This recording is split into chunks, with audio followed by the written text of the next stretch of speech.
How are we doing, folks? Your host Moose here on the Pitt Panthers Football Network as we welcome you to our Week 8 Panther Nation Around the NCAA Recap Show. Your Panthers coming off the backs of a 44-20 victory over Virginia Tech, led by a 3-touchdown, 176-yard performance by Darren Hall. He stepped in admirably when Quadri Olson went down with the injury. Played very, very well. It looks like Olson may even be out coming into the next week. He's got an ankle sprain that should keep him out of the matchup against Virginia. But the way Darren Hall was running, the Panthers should not be worried about that. It was an incredibly efficient performance. They were about 50% on third down.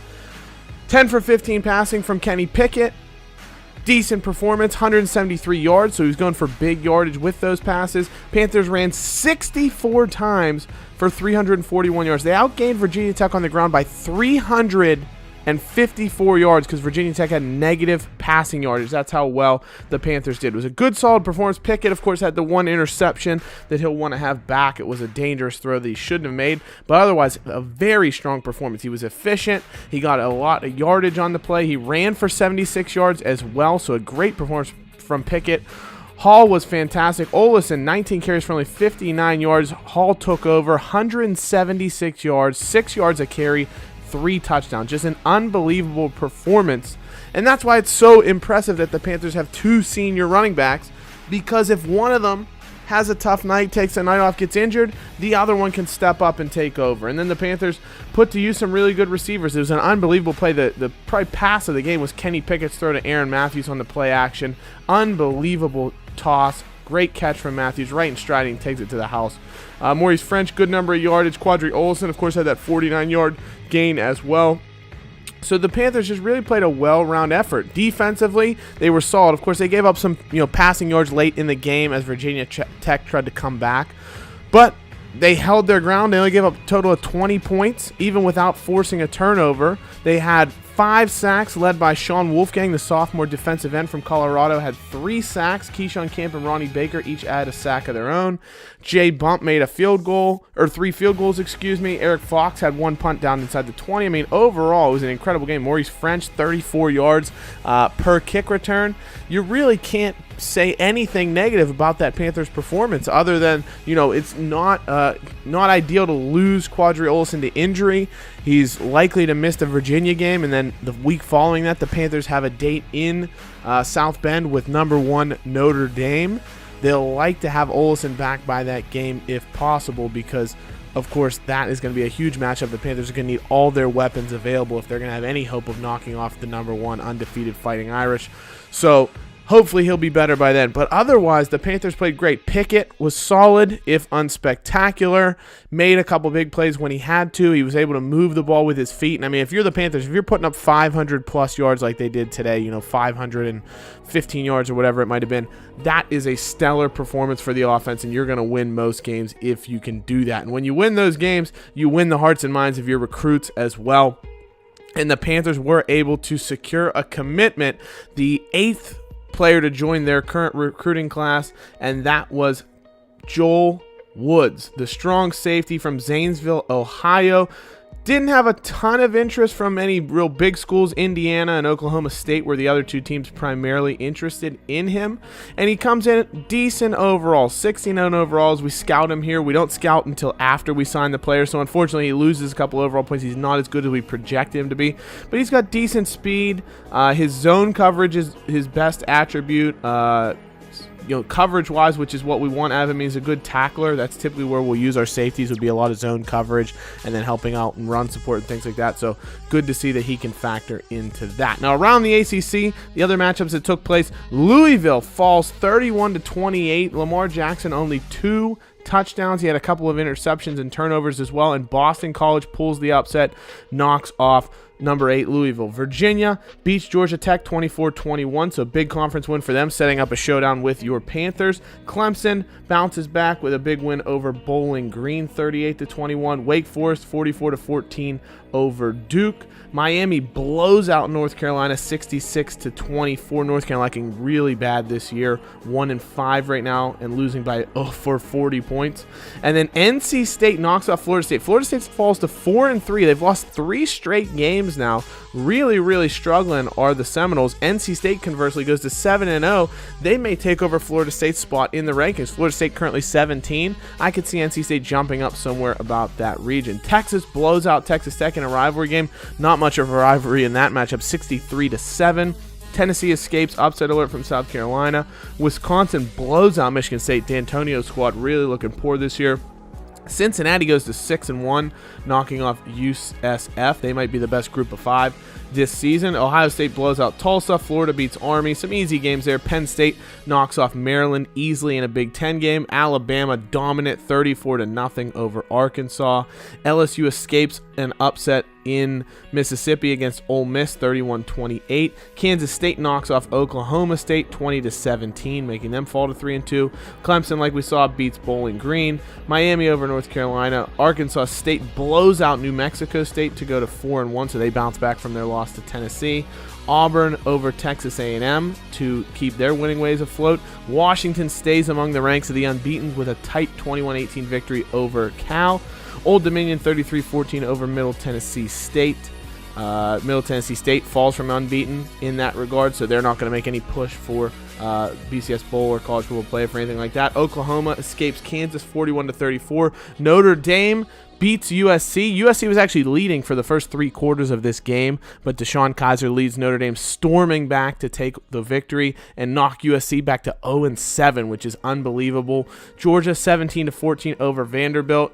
NC State 34-21. Of course, we saw UCLA stays unbeaten with a victory over Nevada. So if we look around the country, top players of the week: Antonio Hull for Wyoming, 2 picks in a victory over Colorado State. Evan Shariffs from Miami, the redshirt junior quarterback, 5 touchdown performance, over 400 total yards as they obliterated UNC. And, of course, he's going to win ACC Player of the Week as well. Defensive Player of the Week goes to redshirt senior free safety Atam Natang from Boston College. Butchered that one, but he had 2 interceptions in the victory over Louisville, knocking off Heisman contender Lamar Jackson. He's not a Heisman contender anymore because of that. Deshaun Kaiser still top after a 339-yard, 4-touchdown performance against USC. Saquon Barkley moves back into the second position as far as Heisman contenders are considered. He only had 100-plus yards against Maryland. Not a great game for him. He only had 12 touches, so you'd expect to see him get more of the ball, but they had them blown out from an early position, so they kind of rested him to keep him safe for the big games late in the season. Jamar Smith from LSU, 4 touchdowns in the win over Ole Miss, gets himself into the Heisman.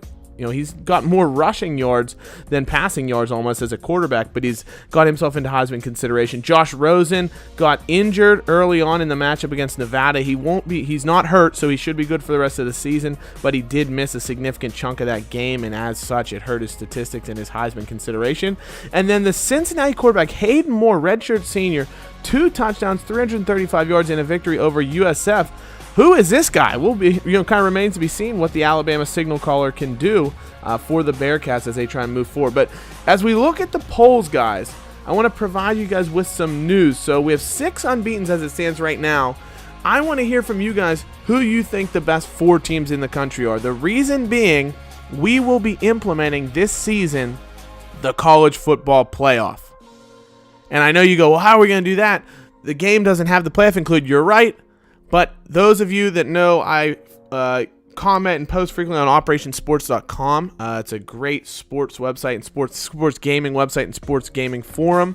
And there's a dedicated NCAA football board over there. And basically some dedicated users have formulated some editors that allow you to edit the NCAA football files. I can edit my dynasty and basically take the top 4 teams or whoever I decide are the top 4 teams, and I can create a playoff using the bowl system, play the semifinals, and then put the 2 winners of the semifinals into the effectively BCS national championship game to determine who will be the national champion. So that is unbelievable. We're going to be implementing that this season. And with that said, it's time for the first BCS ranking. So right now, Notre Dame, LSU, Washington, and Ohio State would be the teams in the playoff if we went by the BCS rankings. Now, we're going to do it like a playoff. When I get about to week 11, I want to say, we're going to do our first college football playoff rankings, and I'm going to look at the resumes of every available team. You can see we're currently 11th in the BCS. I'm going to look at the rankings of every available team, who they've played, who they've beat, who they've lost to, and we're going to create a top 25 college football playoff ranking.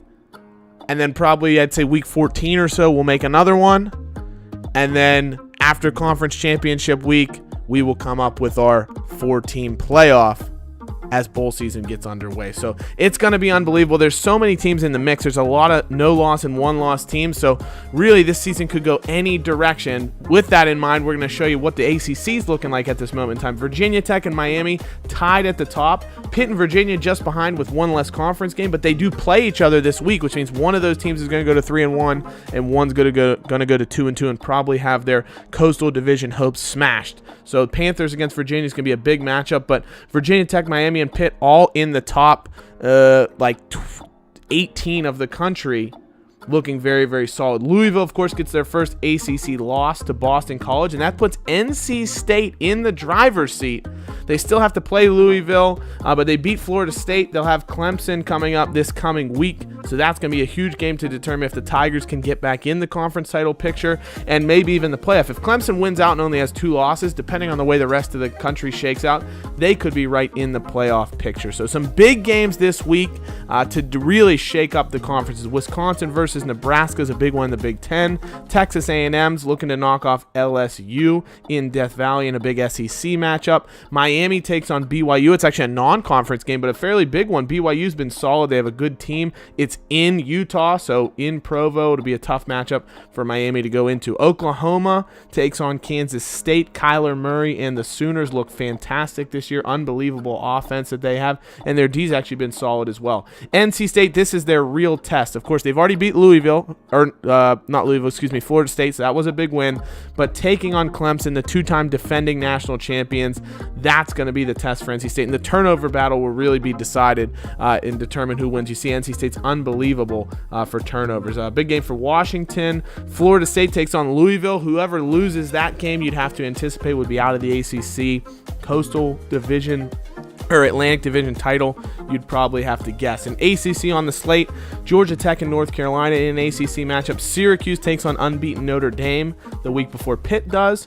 Virginia Tech takes on a struggling Duke team. Wake Forest against Boston College rounds out the ACC slate. So some big games. NC State Clemson's going to be very telling for the Atlantic Division title, as will Florida State and Louisville. So big games on that Atlantic side. And then UVA Pitt is probably the biggest ACC Coastal matchup of the week. Your Pitt Panthers are favored by Kirk Herbstreit, but it'll be tough going into Virginia. Now, Virginia is the team that we've had a pretty easy time with in this dynasty, and if you look at them, I'm not terribly scared about their offense. Number 84 scoring offense in the country, number 76 total offense, and their defense is average at best. They have a good rush defense. We're going to be missing Quadri Olison injured this week, but I think Darren Hall can more than make up for it. We've proven that either of our running backs can have a great day. UCLA and Florida State, basically the only 2 teams with winning records that are decent that Virginia played, blew them out and blew the doors off of them, versus their 5 victories, all came against competition that either has a 500 or below 500 record or is an FCS school. So not terribly impressive from Virginia, and even those victories were all nail biters. So I think with their record at 5-2, it's a little deceiving. I don't think their team's necessarily as good as their record parlays them out to be. And I think this should be a game that, you never want to look ahead to Notre Dame next week or anything like that, but this is a game that we should win, I would think. We've beat Virginia in the past 63-7 last year. I think we had 3 defensive touchdowns in that game. Whitehead had one, I know. Hamlin had one. And I think we had a fumble recovery for a touchdown as well. I want to say maybe by Hendricks. So we had an incredible game there, and I think the year before we won something along the lines of 56 to 38 or something like that. I know Virginia put up a good amount of points, but they had Benkert at quarterback and some good weapons. Their quarterback this year, not nearly as talented. Sonny Abramson's not nearly as good. He does have some weapons. They have 3 really good receivers and a good running back, but the quarterback just doesn't have that great of ability and doesn't really scare me, to be honest. For the Panthers, it's all going to come down to the rushing attack because Virginia's pass defense, they have 3 corners that are all like 89 overall. So they have a couple good corners, a good defensive secondary, but their front 7 is not great. It's good. I think their whole team defensively is fairly solid, and they're all juniors. They only have a couple senior starters. So defensively, they're very strong. But I think if we can wear them down, maintain the possession of the ball, and really just wear their defense down to the point where we'll be able to just run through them at that point. Just keep mauling them up front, digging out the holes. Darren Hall is going to get the majority of the touches, but you expect CJ London, our freshman running back, true freshman, came in as a 5-star recruit. He's our first 5-star recruit that we pulled in this dynasty. I'd expect him to feature in this matchup, definitely get a few carries. With Olsen being out, I think Hall's going to get the lion's share of the workload, but CJ London certainly will see the ball and we'll see what he can do, given a real opportunity to get some carries that are not in garbage time. But if you look at Virginia's lineup, of course, their 3 best players are cornerbacks, 89, 88, 88. Fantastic cornerbacks. I think that's really going to limit probably what we can do in the passing game. But offensively, you can see, Ellis is a good solid halfback, 88 overall. He's got decent speed. They got 3 good receivers in Zacchaeus, Eldridge, and Kraft, all seniors, all 86 overall. But if you're looking for their quarterback, you're not going to find him. Interestingly enough, junior redshirt, they have Cleveland Farrell, who was on Clemson in this dynasty as a redshirt freshman, but then he transferred to Virginia and is now starting at defensive end for Virginia. So I find that very interesting to see that. Sonny Abramson, of course, is the Virginia quarterback. Less than 50% completion percentage this year, less than 200 yards a game, 7 touchdowns, 9 interceptions, and he doesn't have any speed either. So he's definitely not a guy that really intimidates me. Now, their second running back is actually the most interesting guy, Ken Huffman. He will be out this game with a ligament or tear, I believe. That'll have him out at least one more week. He's 84 overall as a true sophomore already from Delaware. He was actually a 5-star recruit in season 1 that you'll remember we recruited him very heavily. He was actually the #1 target on my board, and we were in a neck-and-neck battle with Virginia for the entire season. He decided on them in a very late week, like week 14 or 15, so I couldn't go to the offseason to try and pick him up. So that's a shame that we're going to miss him in this matchup, but he should be their starting running back next year, so we'll get a heavy dose of him. He's got a ton of speed to watch out for. If we look at Virginia's linebacker, like I said, their lineup, I should say, their defensive starters are all mid-80s, like 85 linebacker, 85 linebacker, 83 linebacker, 89, 88, 88 corners. Free safety, 78. And then strong safety, I think, is probably mid-80s, again, 86. So they're very balanced and very solid defensively, but they don't have any standouts, any guys that you're like, oh, we can't attack that area of the field. So I think if we just play our game, solid rushing attack, control the ball, limit the turnovers. That's the big thing. Kenny's racked up a couple of interceptions. I think he has 3 interceptions over the last 2 games. We can control the ball, keep a hold of it, no picks, no fumbles. And I think we come out of Virginia, come out of Charlottesville with a victory. Let me know in the comments what you think. Who's going to win this matchup? Let me know your thoughts on the implementation of the college football playoff. Love to hear that from you guys. And as always, hail to Pitt. We'll see you soon. Take care. Bye-bye.